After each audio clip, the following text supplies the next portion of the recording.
Assalamualaikum warahmatullahi wabarakatuh. Alhamdulillahi rabbil alamin. Wassalatu wassalamu ala sayyidina Muhammad wa ala alihi wa sahbihi ajma'in. Qalu subhanaka la ilma lana illa ma 'allamtana innaka antal alimul hakim. Wala hawla wala quwwata illa billahil aliyyil azim. Asyhadu an la ilaha illallah wa asyhadu anna Muhammadan abduhu wa rasuluh. Allahumma salli wa sallim ala sayyidina Muhammad wa ala alihi wa sahbihi ajma'in. Amma ba'. Syukur pada Allah, hari ini 7 Disember, pihak kerajaan telah membenarkan rakyat Malaysia merentas daerah, merentas negeri. Masing-masing nak balik kampung, masing-masing nak balik mengunjungi mak dan ayah masing-masing. Alhamdulillah. Cuma hari ini dimaklumkan COVID hari ini sebanyak 1,600 hari ini semakin meningkat COVID-19. Jadi kita harap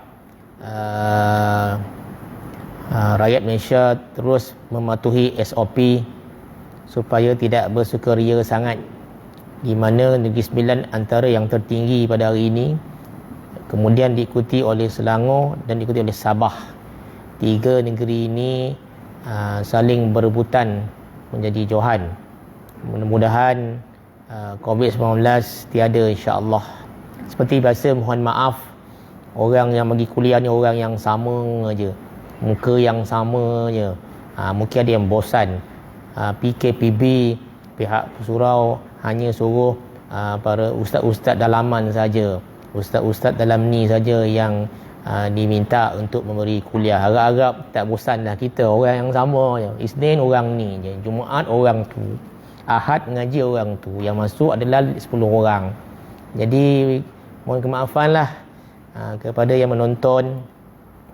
Yang dalam surau ni 5 orang saja, tak ramai pun. Nasib baik tak masuk babi.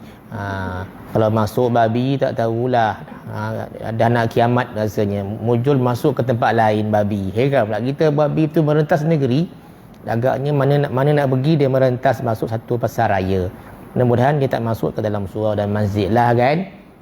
Itu juga tanda-tanda tu kan. Babi boleh meraya-raya pula kan. Masya Allah. Okey, insya-Allah baik. Jadi kita masih di bawah tajuk kekeluargaan. Okey, sebelum tu kita mengucapkan takziah kepada keluarga setiausaha surau kita, Surau An-Nur Pelangi Sebenyih. Saya sebutlah, Allahyarham saudara Syamsul Sabtu, merupakan setiausaha Surau An-Nur, juga merupakan pengerusi KRT fasa 4 dan 5, baru meninggal semalam dan dikebumikan pada hari ini pada pukul 10 pagi tadi. Alhamdulillah selesai. Ramai yang solat, ramai yang menghantar di perkuburan. Itu tanda-tanda kebaikan. Kita harap, kita juga nak bila kita mati besok, orang ramai sembahyangkan kita lah kan. Popular kita tak popular ke, kita nak orang ramai sembahyangkan kita. Okey, kita sebut tadi sebelum solat dah bagi tahu, barang siapa, Nabi tersebut, barang siapa yang sembahyang jenazah dapat pahala 1 qiraat. Sebut dekat jemaah tadi, alhamdulillah ramai yang sembahyang jenazah kerana merebut pahala 1 qiraat. Apa 1 qiraat kata Nabi? 1 qiraat ni bersamaan dengan sebesar gunung Uhud, siapa yang dapat sembahyang jenazah. Kemudian disebut lagi, Nabi sebut lagi, barang siapa yang menghantar jenazah ke kubur dapat lagi 1 qiraat. 1 qiraat ni kan pahala je. Kalau kita tengok gunung Uhud tu, itulah gambaran pahala yang besar yang orang-orang yang dapat sembahyang jenazah dan sembahyang dan menghantar ke perkuburan. Tadi pun ramai juga, alhamdulillah semua nak pergi kubur. Mudah-mudahan ada keinsafan. Baik, muka surat 83 di bawah tajuk suami yang paling berjaya. Okey, suami yang paling berjaya siapa dia? Kita bacalah pada malam ini. Kita berhenti pukul 8 minit, 80 minit cukup. Dengan demikian, kitab ni kata suami Muslim, suami Islam Suami tak Islam ni, apa dia buat tu baik atas dunia, tetapi dia tak Islam. Bila tak Islam tu tak dapat apa-apa dekat akhirat lah. Dekat atas dunia dikatakan baik, tapi kalau dia tak Islam, sebab dia tak ada syahadah, di akhirat dia rugi. Jadi suami Muslim, suami yang Islam macam kita ni, mudah-mudahan kita kekal sampai akhir hayat, bijak yang sentiasa mengamalkan petunjuk agama adalah yang paling berjaya. Okey, suami yang bagus ni suami yang datang surau. Kan kalau anak tak datang, ayah datang. Kadang-kadang ayah tak datang, anak datang, ataupun suami isteri datang. Yang pertama ya, suami yang baik, yang paling berjaya, suami yang menjaga solat fardunya, bukan menjaga sembahyang sunatnya, tetapi tak menjaga yang fardu. Jadi suami-suami ni, ayah-ayah jaga yang fardu, yang sunat tambah. Ada orang menjaga yang sunat, tidak menjaga yang wajib. Contoh, sentiasa bangun sembahyang tahajud, subuh tak sembahyang berjemaah dekat surau ke masjid. Subuh lewat dia bangun. Kenapa? Sebab tertidur, sebab bangun tahajud. Kita tak gitu. Kita nak subuh kita jaga elok-elok walaupun tak tahajud. Lebih baiklah kita tu tahajud dan sembahyang subuh berjemaah. Yang kedua, ada yang menjaga sembahyang duha tapi zuhur di tang bukang. Sembahyang duha jaga. Kan? Tapi tang bukang sembahyang zuhur pukul 3 sebab apa? Mesyuarat contoh. Syarat je kerja dia. Berjam-jam mencari jalan penyelesaian. Tak selesai juga sebab melanggar waktu sembahyang zuhur. Ada orang suka sembahyang hajat je kerja dia. Tapi isyak lewat saja. Asar main-main pula. Lewat je jaga ya. Suami yang paling berjaya mengamalkan petunjuk agama, itulah yang paling berjaya. Dan paling dicintai oleh isteri yang solehah dan beriman. Okay, isteri cinta pada suami yang suka tolong dia. Saya ada baca satu artikel. Suami yang baik ni tengok isteri tak boleh buat, suami tolong. Hari tu contoh, hari tu isteri dia tak basuh pinggan, suami basuh pinggan. Tak larat. Hari tu patut isteri sedai kain, tak larat. Suami sedai kain. Isteri paling suka ni. Suka suami yang buat kerja isteri. Cuma ada kerja-kerja yang suami tak boleh buat. Ya, contoh ada suami tak boleh masak, isteri pandai masak, suami tak boleh masak. Ada isteri pandai jahit, suami tak pandai jahit, tak boleh paksa. Ada benda-benda yang isteri boleh buat, suami tak boleh buat. Antara yang paling tak boleh buat iaitu melahirkan anak, tak boleh langsung, tak boleh. Tetapi ada orang yang menukar jantina jadi perempuan tapi tak boleh beranak, ada juga. Maknanya dia lelaki jadi perempuan tapi tak boleh beranak. Ini pun tak tepat. Suruh beranak tak nak. Tak boleh beranak sebab dia lelaki. Kenapa tukar perempuan? Dia kata saya tersilap Allah Ta'ala salah masuk roh, dia kata. Ada juga. Ada juga kan. Allah Ta'ala disalahkan Tuhan pula. Baru ni ada saya dengar juga itu. Allah Ta'ala tersalah masuk roh. Patut saya ni perempuan, Allah Ta'ala masuk lelaki pula. Maka saya ubah. Tak betul. Tak betul ni kan. Ini ramai yang macam ni kan. Ya Allah. Baik. Suami seperti ini sangat mendalam pemahamannya terhadap fitrah wanita, hingga dia mampu membimbing wanita mengikut kehendak agama. Okey, apa kehendak agama? Bila naik basikal sama-sama dengan suami isteri, pastikan isteri itu bila naik basikal tak nampak bontot belakang. Tu suami kena jaga dia elok. Naik basikal dengan isteri ni petunjuk agama ni suami ni. Suami kaya basikal, isteri kaya basikal, bagus. Tapi saya nak nasihat pada siapa naik basikal, bukan saya larang, tidak. Jaga ya perempuan, suami, pastikan isteri bila naik basikal jangan sampai bontot ketat belakang nampak. Ingat tu. Kan? Terjojol bontot tu. Kayu kan nampak kat belakang bontot tu. Tutup sikit. Naiklah. Maksud dia tutuplah sikit. Jangan pakai ketat sangat. Kan? Nak jogging pun sama. Nak jogging keliling taman dengan suami, jogging lah nak berjalan. Tapi pastikan ni suami yang baik ni, sebelum keluar leha. Ni nama yang paling popular, leha kan. Leha. Sebelum kita nak jogging ni, pastikan kau punya kau punya straight shot ni jangan ketat-ketat. Ni suami yang ikut petunjuk agama lah. Lepas tu baju ni jangan ketat-ketat, jangan pakai lengan pendek. Bagi tahu dulu. Tapi tengok biar saja isteri dengan pendek, pakai t-shirt pendek, lepas tu baju ketat, kadang ada yang tudung terlampau singkat sangat. Boleh kita nak jogging 14 jam, 14 hari kita boleh. Tapi suami ni dia membimbing wanita, isteri ni mengikut kehendak agama. Ikut agama tu tak masalah. Okey? Nanti ada yang marah. Semua tak boleh, dia marah. Ustaz-ustaz ni kerjanya mengharamkan orang. Bukan mengharamkan orang, kita bagi nasihat. Saya pun jogging juga. Tunggu. Pagi-pagi pukul 6.30 saya jogging dekat Padang. Kan? Tapi tak jogging, saya jalan saja. Isteri jogging, saya jalan. Tak larat. Kan? Rupanya bila saya baca, jogging ni sebenarnya bukan menurunkan berat badan. Bukan, tidak. Silap. Saya baca, rupanya jogging berjalan ni sebenarnya menurunkan kalori, kolesterol. Bukan berat badan. Berat badan turun bila kita mengurangkan makan benda yang manis. Contoh, kita makan gula banyak, teh tarik manis sangat, itu penyebab badan naik tak turun-turun. Ini saya baca. Tetapi bila saya baca, apakah kelebihan berjalan ketika berjalan pagi-pagi, jogging semua tu? Sebenarnya menurunkan kalori rupanya. Menurunkan kolesterol, mengurangkan tekanan darah tinggi kalau kita berjalan. Jalan bagus dah. Tapi kaedah jalan pula, kata yang saya baca tu, kaedah jalan kena betul. Kalau jalan biasa tak jadi. Dia mesti jalan di mana tegakkan badan. Lepas tu mesti kaki mencecah lantai. Satu. Kemudian tangan kena gerak macam ni. Baru jadi kalori turun, kolesterol turun, tekanan darah turun. Kalau jalan biasa-biasa saja, jalan-jalan pergi macam nak pergi pasar tak payah.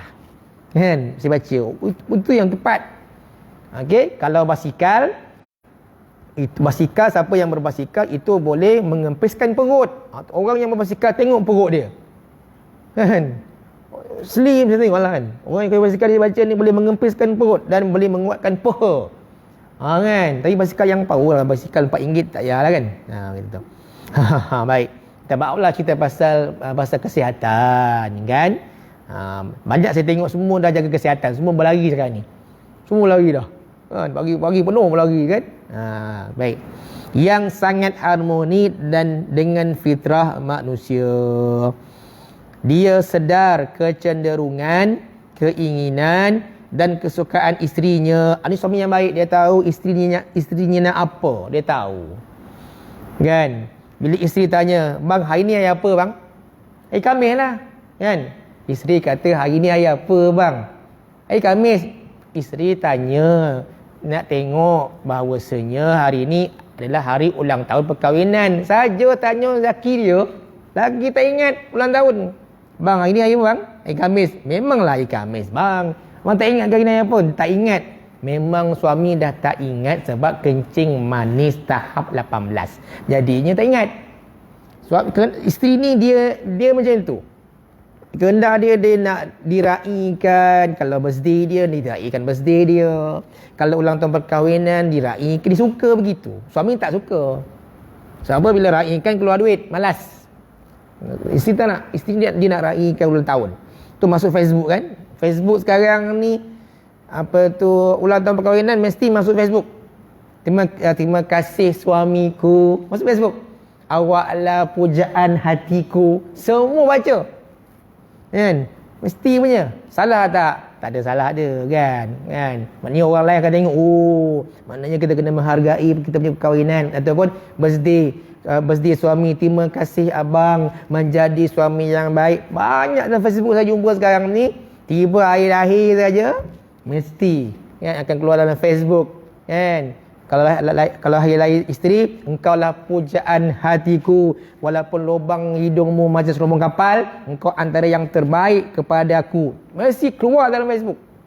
Okey tak? Okey je lah kan. Jangan kita menunjuk, biarlah kan. Siapa tak nak masuk Facebook, tak payahlah. Yang masuk Facebook ni kepuasan diri orang tengok kan. Gambar kahwin lama pun keluar juga. Maka dibezakan. Sekarang dah gemuk. Dulu masa kahwin kurus. Patut tak payah masukkan gambar-gambar lama ni. Kan? Nanti orang tengok apa ni kan. Baik. Okey. Dia sedar kecenderungan, keinginan dan kesukaan isterinya. Tahu dah. Dan berusaha menseimbangkan dengan sifat-sifat dan cara hidup yang diinginkan untuk isterinya. Tak boleh juga kita apa isteri nak kita tunaikan. Tak boleh juga. Kita seimbangkanlah. Ni tak boleh, ni boleh. Ni tak boleh, ni boleh. Kan? Isteri kata kat suami, bang boleh tak hari-hari nak pergi pasar raya? Kita kena limitkan. Kalau kata isteri kalau hari-hari pergi kuliah tu tak apa. Okey? Mana limitkanlah isteri kita kan hari-hari nak keluar kan? Okey, baik. Manakala pada masa sama tidak pernah lupa bahawa wanita itu dicipta dari tulang rusuk sehingga untuk meneruskannya sesuatu yang mustahil. Tuan-tuan, tulang rusuk perempuan ni bila dia patah tu, patah artinya apa? Patah bila dia mengajuk, patahlah tu. Nak lurus balik tuan-tuan sekalian, memang makan masa panjang. Perempuan ni bila dia mengajuk kan, kita punya rumah tangga ni dia berbeza tak dari segi pengurusan. Ada kadang-kadang rumah tangga ni isteri mengajuk sehari okey. Yang ni punya setting pula keluarga ni mengajuk isterinya 4 hari ada juga. Ada lama sangat. Kenapa? Mana salah aku ni kan mengajuk kan. Semalam aku tak bawa dia pergi minum teh, mengajuk dia. Kan? Kita tengok kan sampai tengah-tengah malam ada suami-suami tuan-tuan sekalian minum teh dengan kawan-kawan. Alangkah baiknya kalau ada isteri kat situ tau.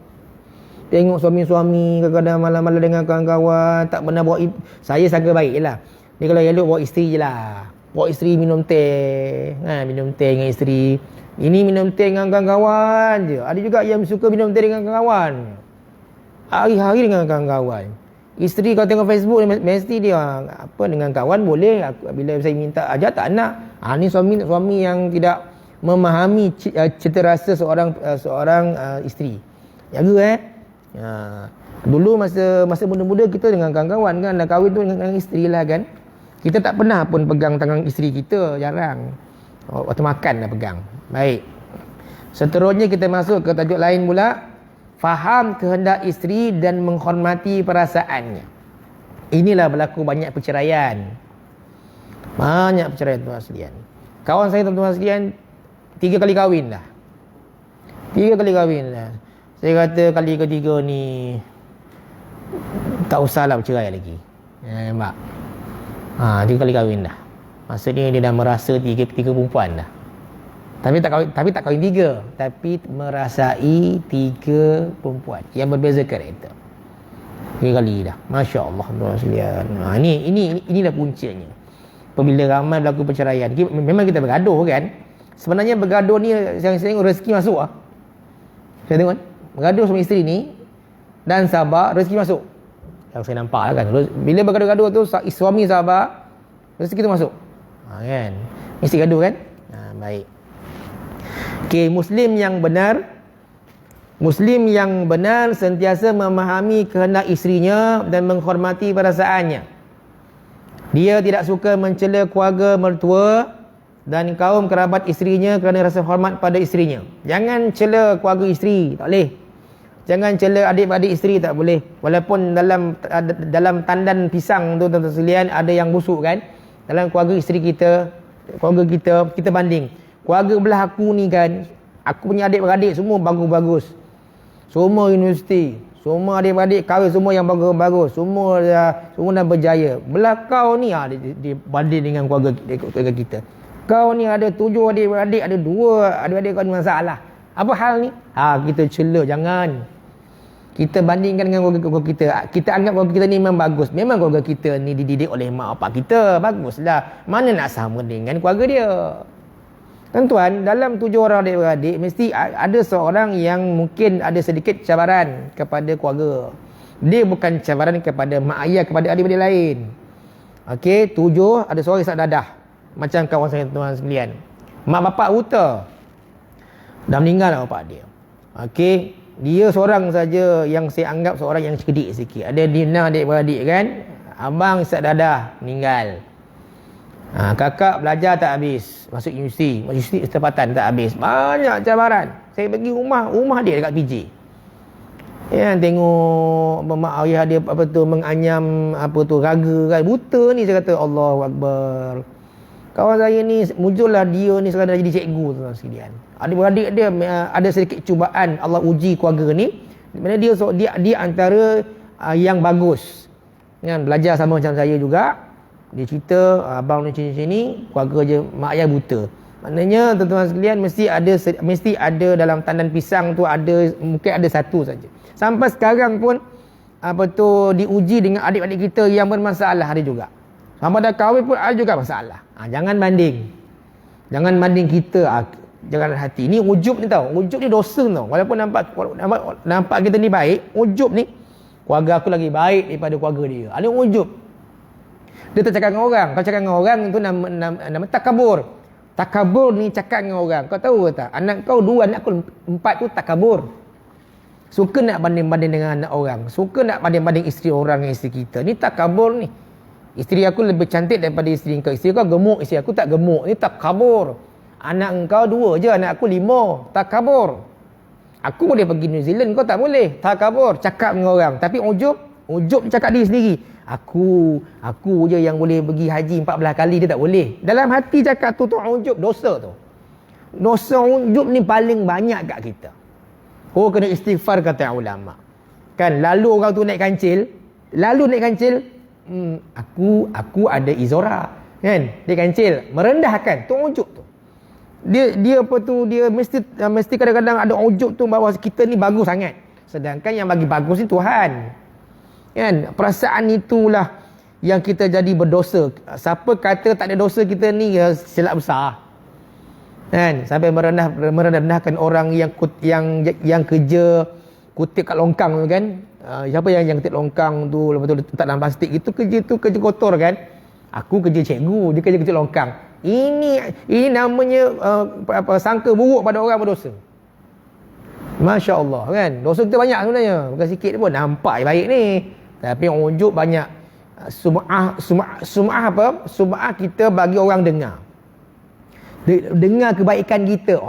Suka kita. Orang cerita kat kita, orang cerita kat orang, dia tu suka tahajud, kita pun suka. Jadi sum'ah nama dia. Sum'ah ni telinga kan. Bersamaan dengar. Pun tak boleh juga. Okey. Bila kita mencela keluarga isteri, balasannya isteri juga akan menghormati kalau kita tidak mencela belah isteri, balasannya isteri juga akan menghormati perasaannya dan tidak mengatakan sesuatu yang boleh menimbulkan rasa kurang senang pada ahli keluarga suami. Itu sebab tuan-tuan sekalian, kita ni tak boleh duduk dengan mertua, tak boleh duduk dengan mak bapak kita. Susah. Dekat taman ni ada. Kan? Ada yang cerita kat saya. Duduk dengan saya ustaz, tapi itulah isteri pula temper dengan saya. Ada juga. Lepas tu duduk satu rumah, masak tak nak, bangun lewat. Lepas tu dah lah pasang aircon kat bilik. Bila time elektrik nak bayar beribu-ribu, aku kena bayar, dia kata. Anak aku tak bayar. Senang lenang je. Ini susah bila duduk dengan mertua ni. Duduk dengan keluarga kita sendiri, belah ayah kita, banyak masalah. Baik kita keluar bukan keluar, kita asing lah. Nanti nak bergaduh je kan. Ramai yang cerita kat saya kan, yang saya jumpa ada pakcik-pakcik cerita, bila duduk sama ni ustaz, inilah dia kan, aku je masak kan, dia bila aku masak, duit langsung tak ulur, ada juga kan, duit tak ulur pun, makan nak free. Lepas tu suruh jaga anak pula. Ada juga yang mengeluhkan tak jaga pula. Nanti dia kata pula atuk ni tak sporting. Masalahnya tak boleh sembahyang duha ustaz, tak boleh bagi surah ustaz, suruh jaga cucu lah pula. Sian tuan-tuan sekalian, saya tengok ya Allah sian, umur dah 69, umur dah 71, suruh jaga cucu lah pula, penat, suruh basuh berak lah pula. Dah lah letih dulu jaga dia, jaga anak dia pula. Allah Akbar. Saya kalau dengan cinta tu tahulah, bukan sedih tapi mintalah. Anak kena faham lah, bagi mak bapak rehat lah So mak bapak kita ni dia sembahyang zikir dengan tenang, kan? Akhirnya atuk dengan nenek sakit tu sekalian. Gout. Tu lah tu. Okey. Tapi kalau dah atuk nenek tu dia setuju nak jaga tu lain. Kan redha, setuju, suka. Kalau tak ada cucu ni tak riang tu tak apa. Tak bersungut, tu okey. Baik. Suami itu juga tidak menyebarkan rahsia yang diamanahkan oleh isterinya. Jangan cerita aib isteri, tak boleh. Cerita kat orang, isteri aku dulu ni kan, dulu dia ada power, ada 14 power tau masa sekolah. Jangan buka. Isteri aku ni kan sebenarnya kan, isteri aku ni dulu dia ni pelacur. Jangan cerita.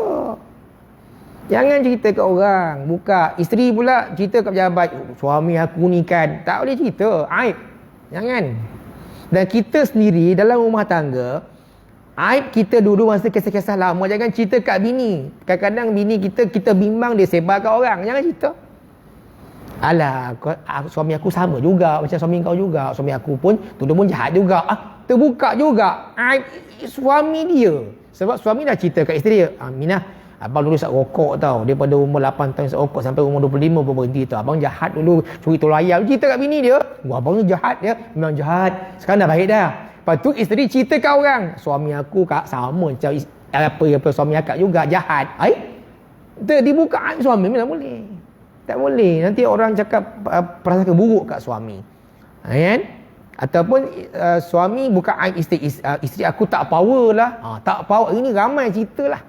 Kan? Isteri aku ni tak power lah. Isteri aku ni lemah lah. Isteri aku macam-macam cerita kat pejabat.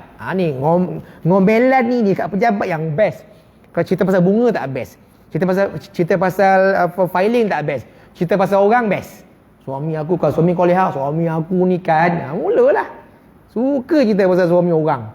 Ya Allah, kan. Dah mati besok, ceritalah dekat-dekat makan akhir tu kan.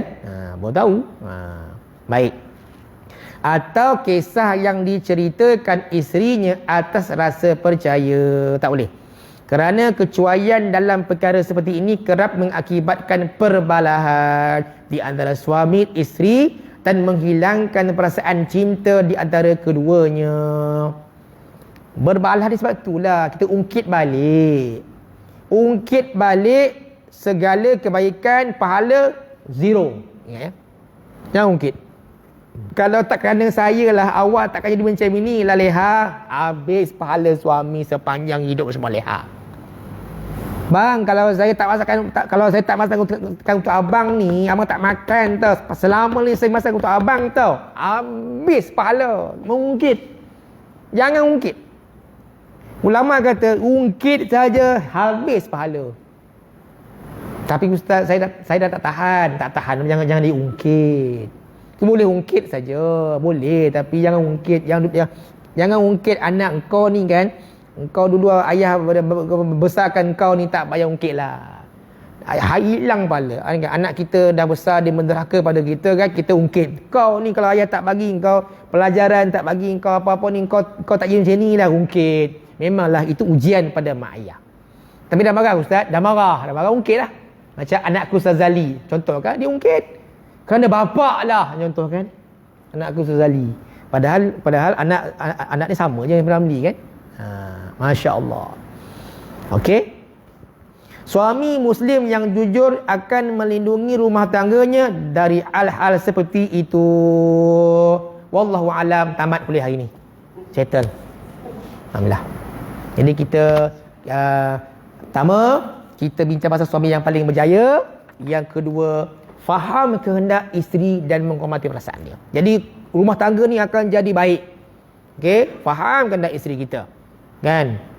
Kalau hari tu dia tengok lain macamnya perasaan dia, mesti ada sesuatu ni. Kan? Jom kita pergi ke kedai emas, hilang segala-gala dia punya kelesuan. Senang kan? Sebut je, jom kita pergi kedai emas, hilang habis. Senang je, isteri kita mudah je. Jom kita pergi tengok bunga sekejap, hilang keresahan. Jom macam tu je. Jom kita pergi minum teh sekejap, hilang keresahan. Tapi nombor satu apa? Pergi kedai emas antara resepi kejayaan rumah tangga yang saya baca lah. Sebab apa? Perempuan suka emas. Walaupun tak beli, tengok je. Kita pergi kedai emas, tengok dulu. Tengok. seronoknya kan, tak beli pun. Nanti ada duit lebih, nanti abang beli ya. Dia kunci kata-kata tu. Dia kunci. Bang, bila nak beli bang? Tu dia. Isteri dia suka emas. Dia suka kalau emas besar kat sini, dia lagi besar lagi suka. Betul. Cuma dekat sini tak nampak. Kat sini sebenarnya dia suka. Lagi besar, lagi nampak. Dalam ni tak nampak. Besar, seronok. Kan? Lepas tu tarik. Kan? Nampak kan? Contoh. Besar. Kita tengok pun seronok bila isteri kita memakai emas. Masya Allah. Wallahu a'lam. Mohon kemaafan kerana orang yang sama je memberi kuliah. Tak ada orang lain, muka sama je. Menyampah. Tu je orangnya. Kan? InsyaAllah bila habis PKPB, orangnya akan bertukar-tukar. Bila agak-agak PKPB, selepas 20 kalau tak sambung. 20 Disember. Kan? Walaupun kita Selangor ni kita menunggu, InsyaAllah kita harap-harap JAIS boleh buka surau kurang-kurangnya 40 orang. Itu pun berebut besok 40 orang. Kan? Masya Allah. Wallahu a'lam. Assalamualaikum warahmatullahi wabarakatuh.